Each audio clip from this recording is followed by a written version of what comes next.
Welcome back to my channel. This is Sinister Grave, and it's been a while since I've been back on. Luckily, I've been working on a few new pieces for you, and this time, this video will be over an hour long. So sit back and relax, and let this nightmare unfold. Long ago in my grandmother's time, the land was all in bogs, with great pools of black water and creeping trickles of green water, with squishy mounds of earth that would suck you in if you stepped on them. Well, my grandmother used to say how in her time a young girl was once dead and buried in the marshes. If you want, I'll tell you the story about it, just as she used to tell me. The moon above would shine and shine, and when it shone, it lit up the bog pools, so you could walk across about almost as safe as in the day. But when the moon didn't shine, then came the things that dwell in darkness, and they went out seeking to do evil and harm, the mischance and mischief to all that weren't safe at home by their fireplaces. Ghosts, ghouls, and creeping terrors, crawling terrors, they were all coming out at night when the moon didn't shine. Well, it so happened that a girl had to travel across the boglands one night. She was very troubled because she had heard all of the stories that people told about the evil doings that had transpired in the bog. "I'll see for myself," she said. "Maybe it's not as bad as folks make it out." So, sure enough, that fateful night, out she stepped, wrapped up in a black cloak, with a black hood over her long blonde hair. She went straight to the bog's edge and looked. There was water here and water there, waving tufts of grass and trembling mounds of earth with great black snags, all twisted and bent. On she went, almost into the middle of the bogs. She could see queer things lurking in the darkness, grinning, grimacing at her as she passed. Evil eyes glowed from the darkest corners, and the will-o-wisps danced about with her lantern swinging in the distance. But the moon shone down brightly, and its light kept the dark things at bay. However, the girl had no idea that she had chanced to go across the boglands on the night of the blood moon. That's what they called it, when there's a total eclipse of the moon. The moon passes behind the earth, and its light is blotted out, leaving just a red glow in the sky where the moon should be. And so it came to pass that when that girl was only halfway across the bogs, the moon faded out, and the blood moon appeared, and she was plunged into darkness. Before her, all was dark. Dark, but for the glimmer of the stars in the black pools and reddish glow of that bloody moon, the girl drew her cloak tight around her and trembled. She was afraid to go forward, but she couldn't go back, being unable to see her way in the darkness. So onwards she went, stepping as lightly as she could from the tuft to tuft, picking her way between the greedy, gurgling water holes. She couldn't see where she was, or where the path was, or how to get out of the marsh. As she walked, the evil things began to emerge from their hiding places. The frightened girl looked about her, and she saw nothing but shifting, flurrying evil things coming and going here and there, busy with their own ill work. Then the dead folk rose from the water, staring at her with their white, twisted faces and hellfire in their deep, empty eye holes. Slimy, dripping dead hands slithered about, beckoning and pointing and making her skin crawl with their cold, wet feel. And all around her, the gritting ghouls and the dead folk, the creeping horrors crawled and crowded. Their voices mocked her. The dead hands plucked at her, and ahead the will-o'-wisps dangled their lanterns and shook with evil glee as they led her further and further from the right path, and closer to the deep holes and the deadly quicks. Shaking with fear and loathing for the things about her, she struggled on towards the flickering lights that looked like help and safety. Just as the girl came near to the big black pool, her foot slipped and she almost tumbled in. She grabbed with both hands at the black snag nearby to steady herself with. But as soon as she touched it, the snag twined itself around her wrists like a pair of handcuffs and gripped her so tight that she couldn't move. She pulled and twisted and fought, but it was no good. She was stuck fast, and she could not get free. So she looked about fearfully and wondered if help would ever come. The poor girl stood trembling in the dark. She called and called for help, and her voice died away with a sob. She began again with a screech of fear and called until the marshes were full of her pitiful crying voice. "Help!" she screeched. "I'm caught in the boglands. Can anyone hear me? God and Mary, save me from these horrors. Help!" And then she stopped and sobbed and moaned and called on all the angels and saints of God himself to fetch her out. And then she'd break out into a shriek again as slimy, slithery things crawled over her face until she couldn't even see the false lights in front of her. And then, as if it wasn't bad enough, the horrors would take all sorts of shapes, and handsome boys would peek out at her with bright eyes and stretching out soft helping hands. But when she'd try to catch a hold of them, they'd change their grip to slimy things and shapeless worms, and the wicked voices would mock her with foul glee. All of the evil things came and whispered in her ears and danced about and shouted out secrets of her own heart until she shrieked and sobbed in shame. And the horrors would gibber about, mocking her more. Then she heard footsteps floundering along, squishing in the muck and slipping on the tufts. And through the darkness she saw a white face with wild, staring eyes. It was a man who had lived in the bogs, an evil and depraved man who went out every night looking for young girls, hoping they might stray off the path and fall into his sweaty clutches. When the poor girl saw that he was coming nearer and nearer, she was so mad with terror that she struggled and fought. She pulled harder than ever, but she couldn't get loose, no matter how she twisted and turned.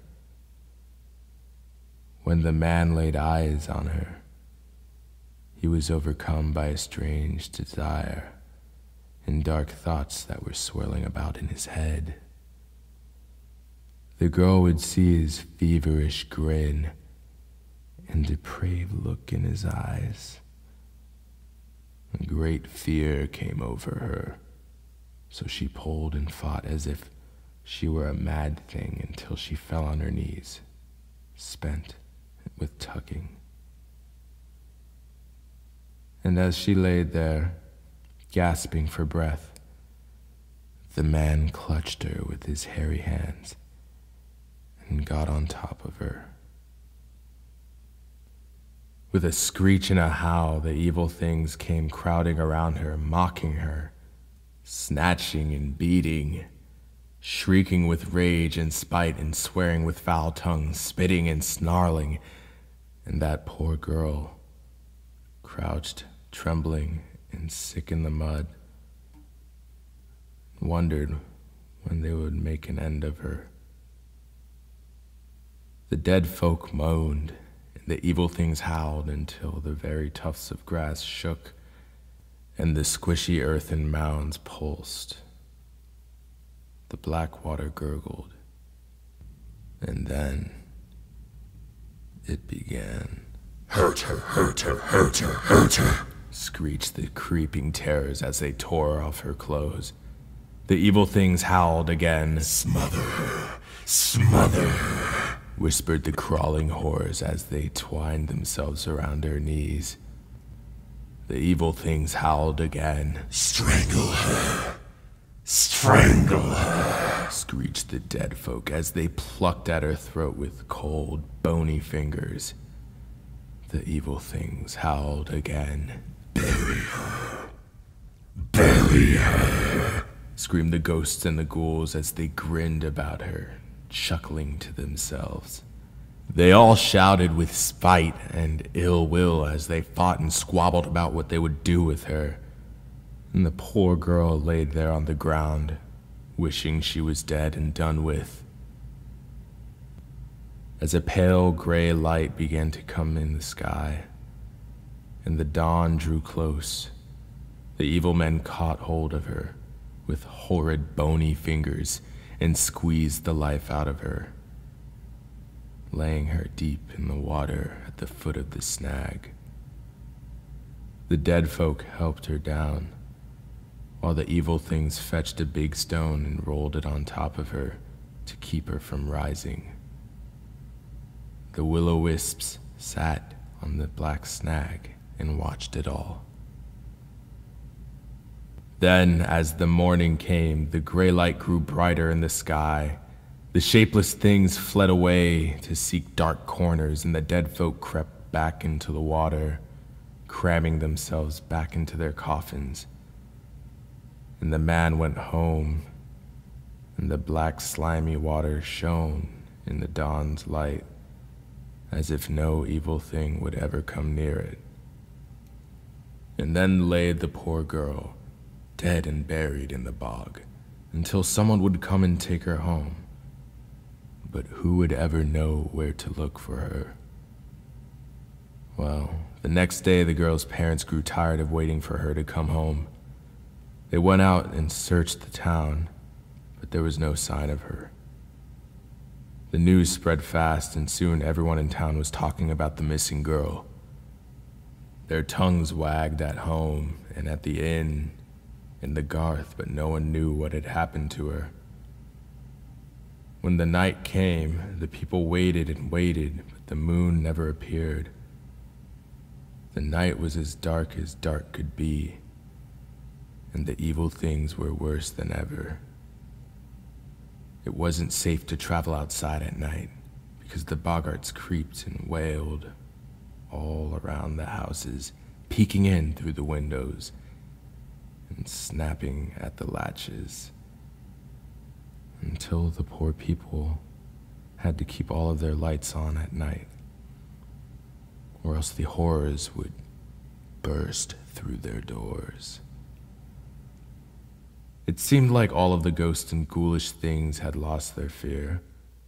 They howled and laughed and screeched around, fit to wake the dead themselves.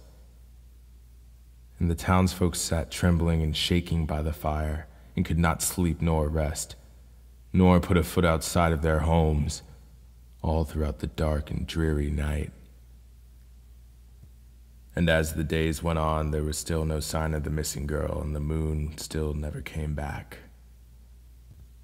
Naturally, the poor folk were strangely feared and amazed by this, and a lot of them went to consult a wise woman who dwelt in an old mill and asked her if she could find out why the moon disappeared.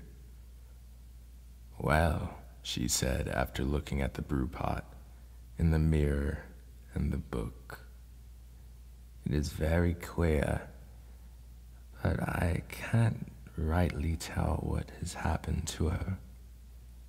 If you hear anything, come and tell me.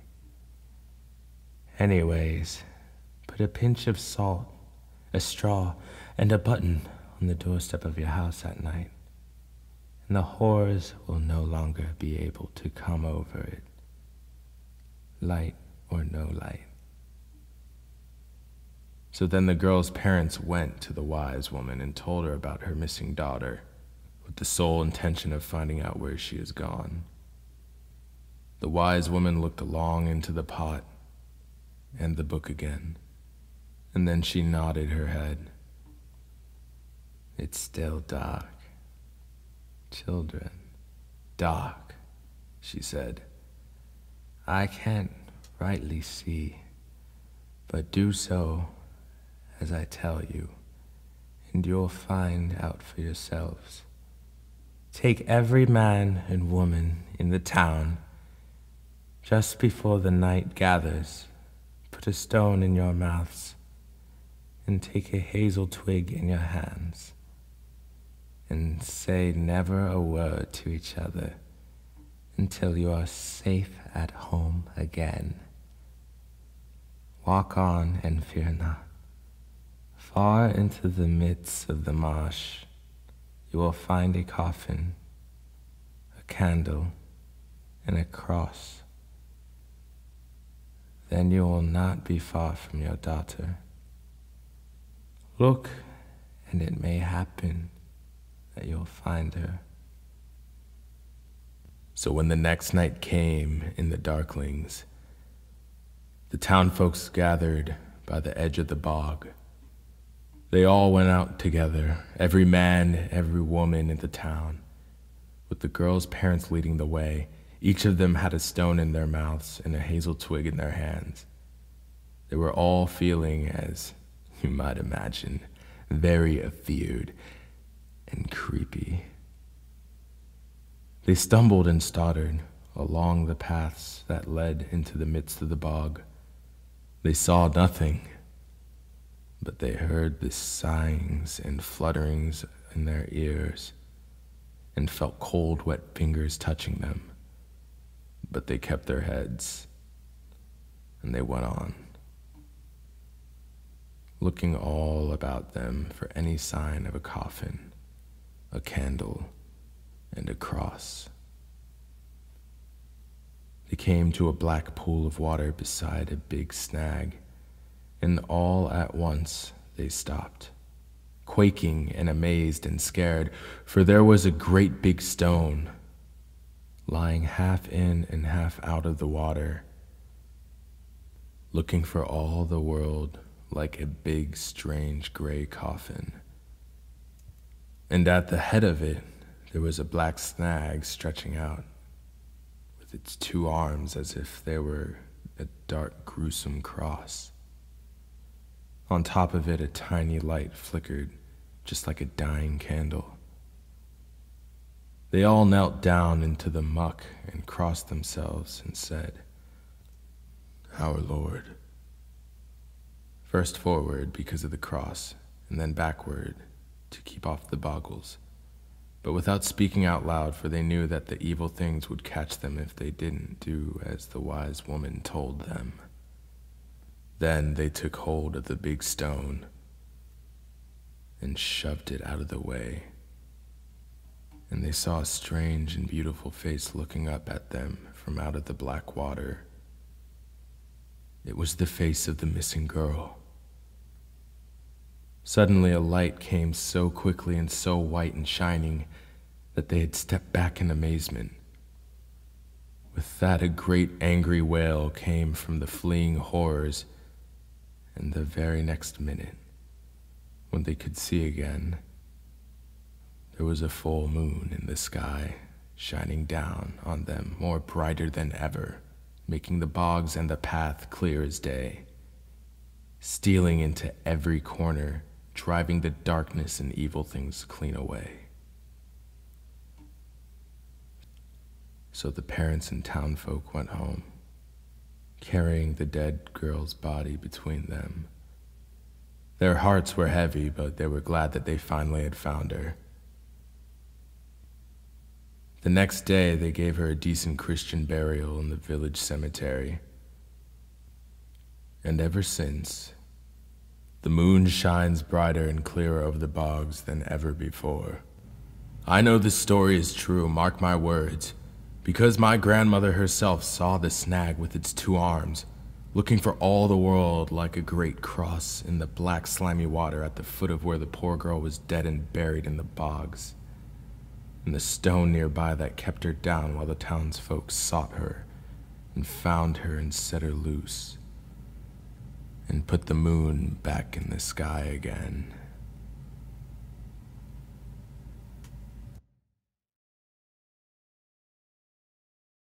I work for a construction company, and a few days ago we were hired by a Catholic priest to do some renovations on an old church. While we were tearing down a wall, we found a small recess behind it. It was a tiny room that had no entrance, as if it had been sealed off from the rest of the building. Inside, there was a long black wooden box. The box was about 2 meters long and very old. The wood was damp and rotten. There was something written on the side, but it was too worn and faded to make out. The box was tightly nailed shut, and there didn't seem to be a way of opening it. When I showed it to our boss, he told me to contact the priest and tell him about it.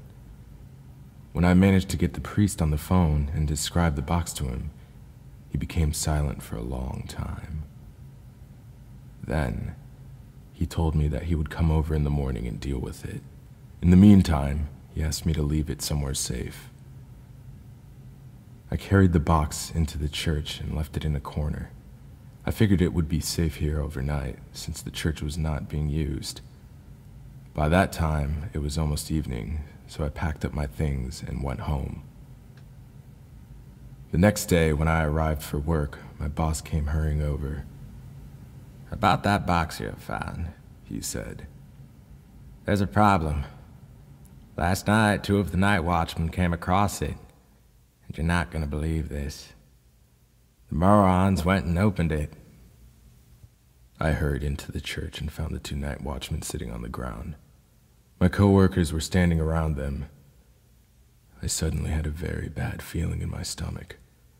Besides them, the box laid open. The priest was standing there, shaking his head. "I warned you," he said. "I warned you not to open it. It's too soon." "What's wrong with them?" I asked, pointing at the night watchman. "They haven't said a word since we got here," said my boss. "It's like they can't even hear us." "You should bring them to the hospital," said the priest. "Although it's probably too late." Then I walked over and peered into the box. I was shocked to see that it contained a body, though I did kind of expect it. It was the mummified remains of what looked like a human being. However, it was unlike any human being I'd ever seen. The strange thing was, it had 2 heads. Both faces were hideously deformed. Even stranger, it had 4 arms. 2 left arms, 2 right arms. It was the most baffling mutation I had ever seen. Whatever it was, it looked really terrifying. I could see that my co-workers were very disturbed. To calm them down, the priest went around the church, clutching his rosary beads, sprinkling holy water on everything and reciting something in Latin. The night watchmen were taken to the hospital, and we debated whether we should call the police. The priest loaded the wooden box into the boot of his car. Then he stopped and hung his head. He couldn't even look at us in the eyes. I am sorry for all of you, he said sadly. You don't have long to live. I am sorry. And with that, he drove off, and we were left scratching our heads. In the days that followed, strange things began to happen. We heard that one of the night watchmen died in the hospital. He had a heart attack even though he was only in his early 30s. In the days that followed, strange things began to happen. We heard that one of the night watchmen died in the hospital. He had a heart attack even though he was only in his early 30s. The other was transferred to a mental institution. Then 3 of my coworkers came down with a mysterious illness and had to be hospitalized. That evening, as I was leaving work, I tripped on some rubble and tore a ligament in my leg. It meant that I couldn't work, and I was forced to recover at home. I had too much time on my hands, and strange thoughts were swirling around in my head. I couldn't get the words of the priest out of my mind. Today, I tried calling him several times, and eventually he answered his phone. We talked for over 2 hours, and he told me a lot. Perhaps he told me too much. I have to know. What exactly was that thing? I said. He died many years ago. At one time, he was a human being. Or should I say, 2 human beings. 2 deformed children. They came from a small village in the south, but their parents were extremely poor, and they had ended up selling them to a slave dealer. Somehow, they ended up being put on display in a traveling freak show that have toured the country. So, I don't understand. If there were 2 people, how did they become one person? Do you mean that they were Siamese twins? Are you sure you want me to tell you about this? As the old man replied, coughing. Yes. I really want to know. Okay. Good. I wasn't gonna tell you everything, but what harm can it do? No, they were not Siamese twins. They were not born that way. However, they did have severely deformed faces. At the time, there was a religious cult. They acted in secret. You have to forgive me for not saying the name of the cult out loud, but it has to do with devil worship. Their leader was a man named Mononobe Tengoku. He went to the freak show, and he paid large sums for money, for specimens, particular aberrations. He bought the twins, you see, for his collection. What did he want them for? There was this legend about a certain occult ritual. It states that it's possible for someone to create a very powerful curse. They say that if you put 2 poisonous insects in a jar, they will fight to the death, and you can use the one that survives to make the curse more potent. Something about combining the life with the one that lived and the one that died.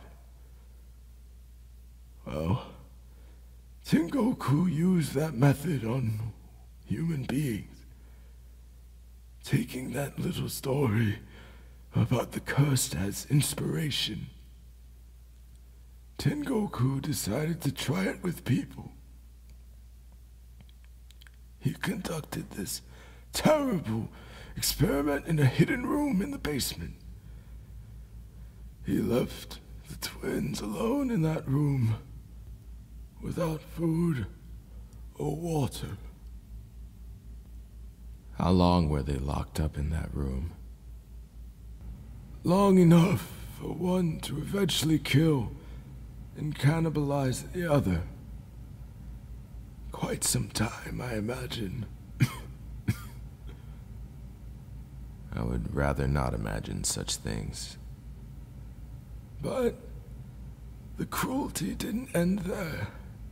The one that lived in that room was taken out, and Tengoku said him about combining him with his dead brother. He had no pity for him. He didn't see them as human beings. For him, he was just a tool, a means to an end. Using crude surgery, he removed the head and arms of the dead twin and sewed them to the body of the surviving twin. That is how this thing was created. He created a monstrosity on purpose. Tengoku did not regard it as that. He was completely enraptured with what he had created. In the time of the legend, there was a mythical beast called Ryomensukuna. It was a two-headed, four-armed monster. Tengoku named this creature after that legend. He and his followers worshipped it like an evil deity. They locked it in a room and starved it to death. And then they performed the dark occultal rituals in honor of it. I see. Tengoku used the Ryomensukuna as a sort of cursed talisman, if you will. He believed that he had created an unparalleled evil, one that could kill large numbers of people. An angel of death. Who was the target of the curse? Every living thing in this world. Every single person on Earth. What? Was Tengoku crazy or something? Everyone on Earth? Everything in this world? That's definitely possible. The curse is very powerful. The Ryomensukuna began turning up at the site of natural disasters. Wherever there was an earthquake, a flood, a fire, tsunami. In the days leading up to the disaster, the Ryomensukuna was found. The followers of the cult were alive, still transporting the remains of Ryomensukuna, causing death and destruction in its wake. You mean every disaster in the last 100 years has been caused by Ryomensukuna? Exactly. This is unbelievable. The cult has branches all over the world? They do. Their goal is destruction of everything living in this world. But this couldn't be true. This is just a coincidence, right? That the Ryomensukuna has appeared before every disaster that has occurred in the last 100 years. Well, it would have to be a very amazing coincidence now, wouldn't it? Where's the Ryomensukuna now? Somewhere safe. until it is needed again. You are bringing it somewhere else? In the future, yes. You're a member of this cult, aren't you? I was wondering if you would ask me that. You are, aren't you? Are you crazy or something? That's definitely possible. What's going to happen? I don't know precisely. The Ryu Mensukuna determines what happens. We can only watch from afar and revel in its wanton death and destruction. Why have you told me so much? I'm sorry. I'm sorry. But it doesn't matter. You see, you won't be living much longer anyway. Who would believe you? But how can you do this? It's evil. It's meaningless slaughter. What goal does it serve? What could be the point? Why? Let us leave it at that. Don't call here again for your own safety. Not that it matters. After he hung up the phone, I began whacking my brain, trying to figure out what I should do. I couldn't warn anybody. He was right. No one would believe me. I immediately booked a flight out of the country. At least I could try and save my own skin. I'm on my way to the airport right now. I hope I can get away in time. I hope it's not too late. If you are watching the news and you see reports of a disaster within the next few days, one that kills a large sum of people, then you know what caused it. Just pray that this Ryu Mensukuna does not turn up in your country.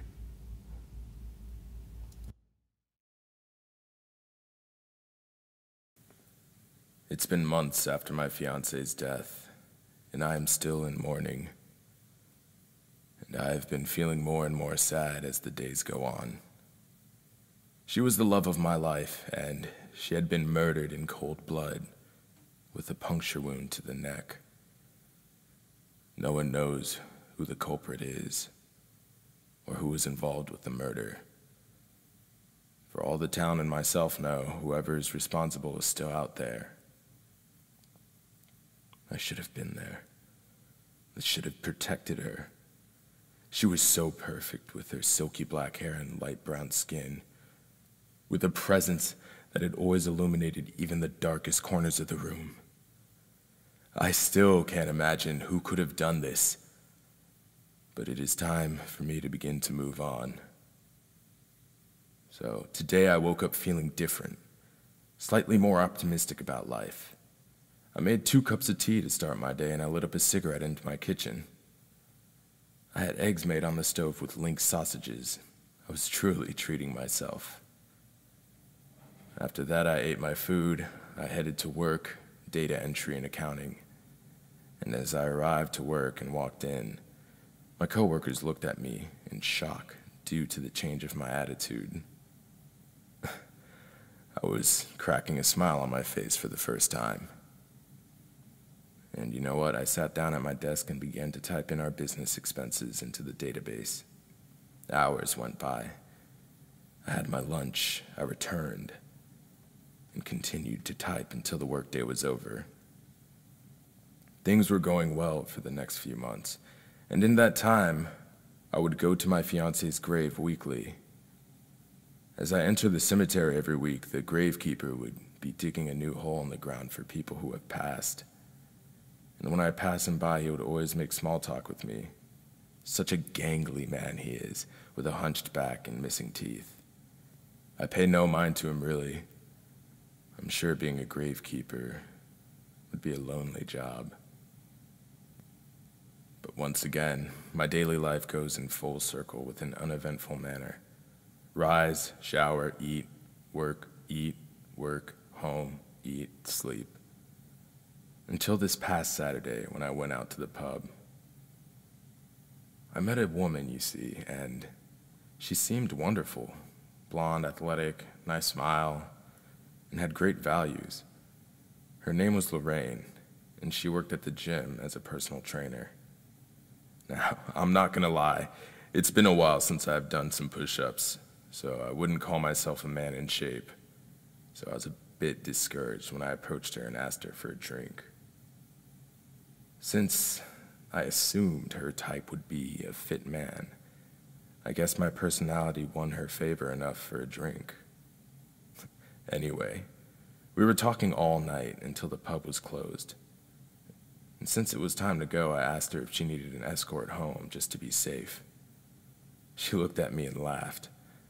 I felt utterly embarrassed, and when I told her never mind, she said that she liked how bold I was, but that she can take care of herself walking home. However, as I said my goodbye, she gave me her business card with her phone number on it. My look of embarrassment turned into a smile of happiness and confidence. And as she walked away down the street, she yelled out, "Call me when you get back home. Be safe." I smiled. And then I stared at the card, and I felt a mixture of feelings brewing. I felt guilt for the passing of my fiancée. And I also felt hope for my life to move on, as I'm sure that she would have wanted me to. And that night, I fell asleep holding those same feelings. However, when I texted Lorraine that I was home safe, I received no response. I'm sure she could have just passed out when she got home. Although, I didn't hear from her on Sunday. To be honest, I thought that I got what the young professionals say, ghosted. I figured it. I wasn't handsome enough for her, or, my personality wasn't as attractive as I thought. Well, I guess it was time for me to move on again. So, I went to my daily work grind again on Monday, and afterwards I went to the cemetery again to lay flowers on my fiance's grave. Only this time I saw that the dirt around her grave was freshly moved, along with a few other graves. I paid no mind to it really. After glancing at the other graves, I sat down next to hers, and I spoke to my dead lover. "Bailey, my love, I feel so lost. I've been trying to move on, and I've been doing well, but I feel discouraged. I feel alone, but I don't want to." A tear fell from my eye and trickled down my cheek into the edge of my jaw. "Bailey, I fear so much for the future and what it has in store for me." An hour passed as I sat down next to her grave, and then I decided it was time for me to go. As I got up, I heard footsteps approaching me from behind.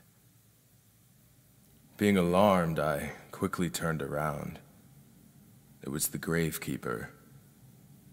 He was covered in dirt and was holding a big brown sack over his shoulder, accompanied by a shovel in one of his hands. He gazed at me, and then he cocked his head towards the gravestone that I was standing next to. And before I could say hello, he said, "Ah, you must be seeing Bailey Wolfton again. Quite the young lady she was, yeah." I looked at him with a skeptically puzzling gaze. "Did you know Bailey?" In a way, I did. Via your descriptions, conversations, and what have you. I glanced back at her grave with sadness and said, Well, I guess you've been listening to my conversations. Apologies if I annoy you. No, not at all. In fact, she appreciates your visits and talks." I looked at him and chuckled. So I suppose you communicate with the dead. How lonely must you be to say that? The gravekeeper's face went cold. I felt awkward for my remark towards him. Apologies. That was rude of me. I'm not well. The gravekeeper's face returned to a neutral state as he responded. After doing this job for the entirety of my life, I can tell you that the dead do listen, and that the company of the living who mourn them is appreciated. And as for my loneliness, I do have my ways of keeping myself company. I smiled at the gravekeeper. I liked his outlook on the dead, and I told him I appreciated it. I looked at the clock on my phone, and it was getting late. I began to say my farewell to the gravekeeper. Well, look, mate, it's getting late and... Oh, I'm terribly sorry to keep you, sir. I will be on my way then. The gravekeeper looked as though he was struggling to hold up the bag that was over his shoulders. Do you need some help with that, sir? No. I appreciate the concern for my strain, but I must be going. I have to prepare a fresh grave for a young woman who has died during the weekend. Right. Well, I'll leave you to it then. Until next time, I suppose. I walked home from the cemetery feeling a bit better that I had interacted with someone rather than just talking to the grave of my fiancée. When I got home, I put some tea on the kettle and fixed up a meal. After the meal was made, I checked my phone for the news feed. And that is when my heart stopped. In the title of the first page, it said that 26-year-old female personal trainer, Lorraine Evans, found dead with a puncture wound to the neck on Saturday night. My God, it's her. She was murdered after we parted ways. An abyssal soul-crushing feeling flooded my body as I not only felt the sorrow for her death, but for the death of my fiancé as well. What was worse is that they both died the same way. The killer is still out there. And for the rest of the night, I sat in my bed and sulked until I fell asleep. A few days have gone by and I was still shook from hearing the news. Lorraine was buried in the same cemetery as Bailey, my fiancé. I even went to the police station to help out with the investigation and showed them the text messages that we had that night.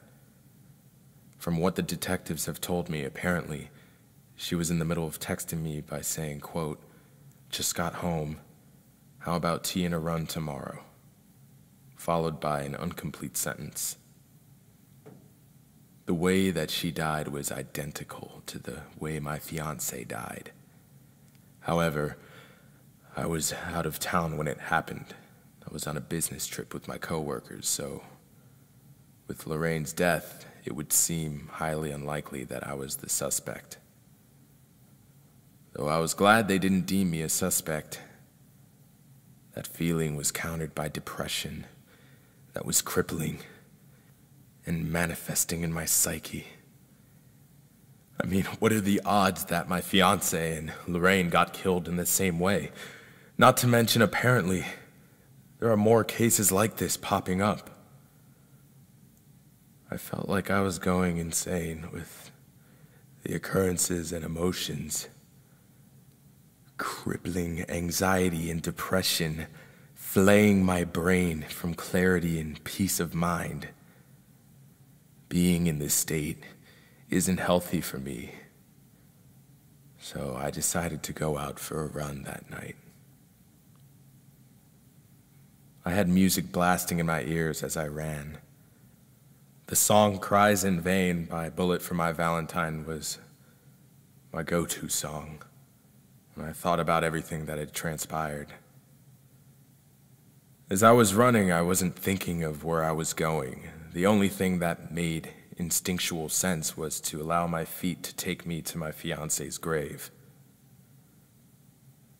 I reached Bailey's grave and I curled up into a ball, crying uncontrollably.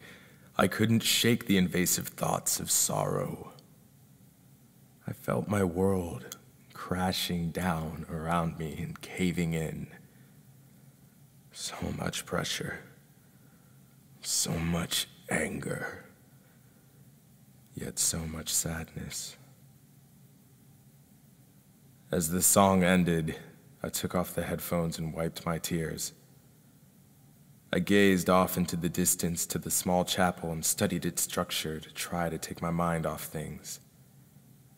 The old cobblestone foundation, and the spires on the corners, the steeple, beautifully crafted and elegant, as if the bishops of old gave prayers in them.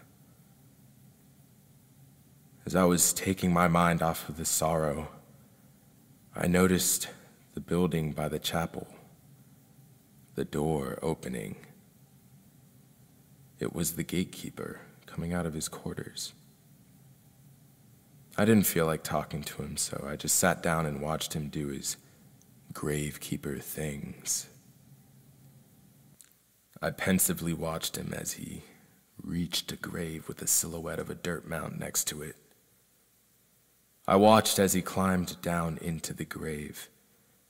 It seemed as though that he was making the final preparations for the resting place. But then, I heard the creaking sound of wood, a coffin opening up. My ears perked up and I moved quietly to crouch behind my fiance's headstone. Once again, I heard the sound of the coffin. It was closing. I witnessed his head elevate from the grave, but what I saw sent shivers down my spine. The keeper, rising from the grave, held the body of a corpse in a white dress. I had to squint my eyes and rub them to make sure I wasn't seeing things. He was, in fact, carrying a deceased body out of a grave. My heart started pounding, as this was truly a bizarre sight to behold. I thought to myself, what the fuck is he doing? This is not normal. I continued to watch the gravekeeper move the body across the cemetery towards his quarters, and as he entered it, I carefully walked towards his lair. As I approached his lair, I heard his footsteps coming back. I quickly hid behind the wall of his home, and he walked out, back out towards the grave with a shovel. When I saw him climb back into the grave, I slyly slid into his house. It seemed like an old medieval household with modern furniture and electronics. I was looking around to find the body, but I did not see it.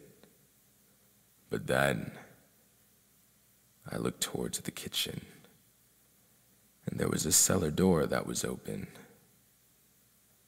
That must be it. I slowly walked down the cobblestone stairs of the cellar. The bottom was illuminated by candlelights, and when I reached the room, I collapsed to the floor. 9 dead and decaying bodies of different decaying states, all sitting in a round table with perfect posture. All of them women, all of them with silverware in their hands and food prepared on the table. But when I saw one of the blonde deceased women, Tears fell from my eyes. It was Lorraine. Holy fuck.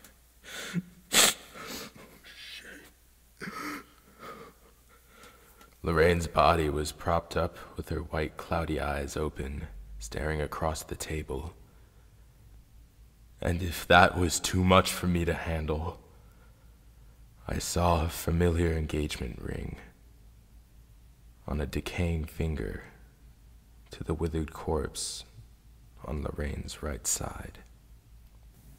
No! Bailey! Oh my god. Bailey! Oh my god. No. My fiancée, Bailey, had been rotting in the gravekeeper's cellar.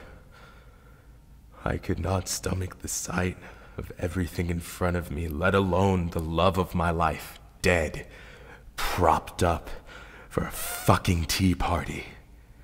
I was sobbing uncontrollably, unlike anything before. I was truly distraught and going mad, yet petrified. I could not move.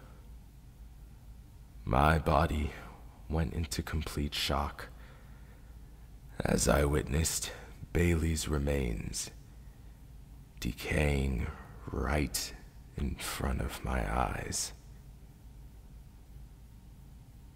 As I got my phone out to call the police, I hear the door to the cellar close.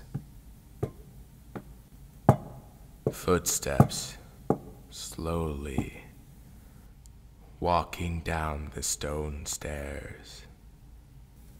Well, it seems as though we may need another chair. Lorraine, would you be so kind and help our guest find a seat? Goosebumps erupted all over my body, and the coldest chill I've ever felt shivered up my spine, causing my head to shake uncontrollably. I know. This must be a truly maddening sight to behold. But the dead do get lonely. Wouldn't you agree? What have you done? As the gravekeeper pulls out his long needle-like weapon from his backside, he begins to explain to me his motive and behavior. Well, as you know, business is booming for me. And as you can tell, I am a lonely soul. And so are the rest of these lovely, decaying ladies. And as you can see, I am not the most fetching or dashing subject. So, my courting life is not as enthusiastic as one would imagine. My eyes rolled back in sheer horror as I am processing what this sadistic man is saying. And with that being said, my life isn't all exciting. So, I decided to kill 2 birds with 1 stone. Or should I say, 9 women with 1 skewer. To sedate my desires of the flesh and of the hunt. Because if lust wasn't as exciting, there is nothing like the smell of fear. And my dear chap, Bailey Wolfton was the grand prize. I must say, you do have quite the palate for women. In complete horror, I bowed my head towards my Bailey, and I said to the gravekeeper, "Fuck you." Looking puzzled, the keeper said, Did you say something? I turned to face him, and with the will of rage, I responded furiously, You fucking madman! You killed my love.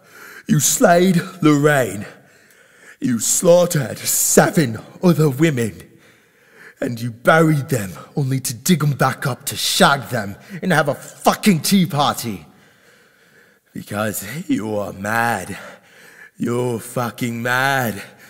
You're a fucking mad geezer. You know that? You were fucked in the head. And you have a fancy for the dead. and in that moment, I grabbed the steak knife from my dead fiance's decaying hands. The gravekeeper's face went from maniacal to truly scared. The sorrow, the depression, and the fear evaporated from my body. My muscles tensed up, my teeth bit down on my tongue, bleeding. My hand clenched the blade with purpose, slicing my palm in the action. I felt an unrelenting euphoria of bloodthirst and vengeance. I walked slowly towards the gravekeeper as his eyes widened. He began to quake as I moved and closed my distance between him. And as he raised his skewer to my neck, I grabbed his wrist and slowly moved my head to his ear. Gravekeeper, do you smell that? I do. Oh, I know you do too. It is the smell of fear. 1 stab for each of your victims, Gravekeeper.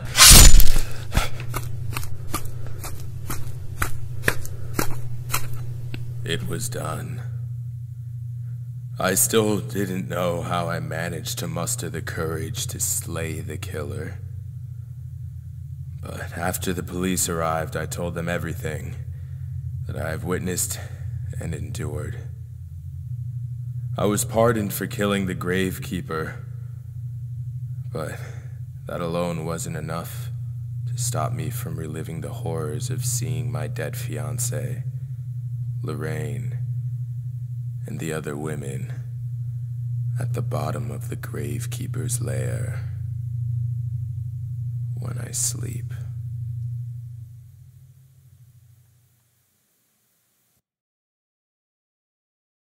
Thank you for watching my video. Like and subscribe to my channel and share my content if you deem it worthy. It took a while for me to narrate these pieces, and I have been traveling and working, so I do apologize for the delay. I hope that you do enjoy my work and continue to watch my channel. In the meantime, I have a special video that I have uploaded to a new side channel that I have made for Sinister Grave. This channel is for my voice work and for other styles of voiceover narrations.